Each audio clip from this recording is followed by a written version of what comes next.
Alright YouTube, this is vlog number 2 for today. I'm really liking these daily vlogs I've been making, so for this vlog, I'm going to be reacting to the Sonic 3 trailer. Well, not really a live reaction, but more so just giving my opinions on the trailer. I just watched it a matter of seconds ago, so my knowledge of it is fresh, and I can say this trailer looks super cool. I'll go into more details in just a moment.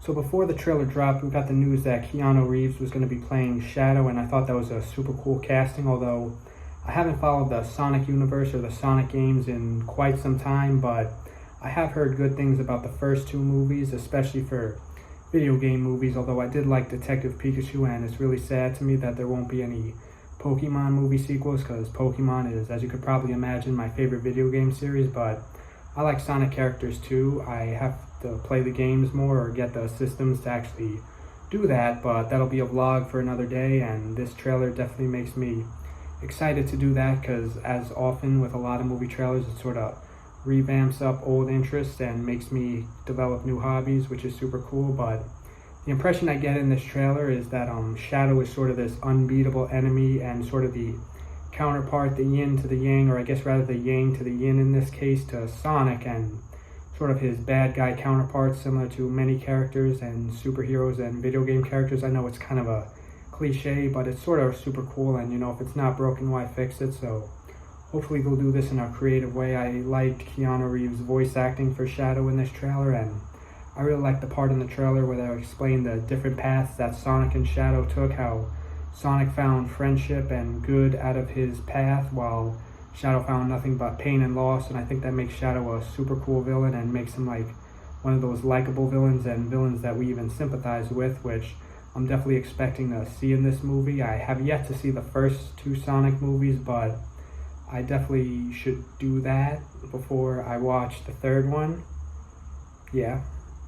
But onto more of the trailers, more of the trailer details. I think the visuals are super cool. I really like the translation between the animated and the real life. I think this is an example of that done well, whereas in some movies the CGI is absolute dog shit and like, you know, it just doesn't translate well. But as far as I can tell, not that I'm a CGI expert or the biggest movie critic ever, but I think at least for me, a casual moviegoer and a big movie fan and movie buff, I think it looks pretty aesthetically pleasing. I remember the very first Sonic trailer, the Sonic design got so much backlash that they redid it, which was definitely a good move on their part to redo it. And obviously, seeing as we're getting a 3rd Sonic movie, clearly it worked. So yeah, let's move on to the next part of this trailer. The return of Dr. Robotnik sort of is interesting because I really like the idea, although I haven't seen it in too many movies, so I think it's a good opportunity for this movie to do, or at least not in many movies recently. But I love the idea of like the hero sort of recruiting his old arch nemesis to fight a new arch nemesis, sort of the lesser of 2 evils, or a villain kind of being an anti-villain or anti-hero to help the hero is a super cool concept. Like, I remember a few years ago in the Arrow season 5 finale, Green Arrow did that with Deathstroke, and I thought that was super cool because he had this villain that was just unbeatable, that he had to recruit his old arch nemesis to fight his new arch nemesis. So I think that's an interesting concept. I also I know I already mentioned in this video, but I really like the idea of Shadow's backstory, and I look forward to seeing more of that. Yeah, overall this trailer was super cool. I look forward to seeing this movie at the end of the year, so yeah, looking forward to winter and Christmas to see this movie along with many other things. But for now, let's enjoy the end of summer and start of fall. And yeah, this was the 2nd vlog of the day, so thank you all so much for watching. Stay tuned for more soon. Goodbye.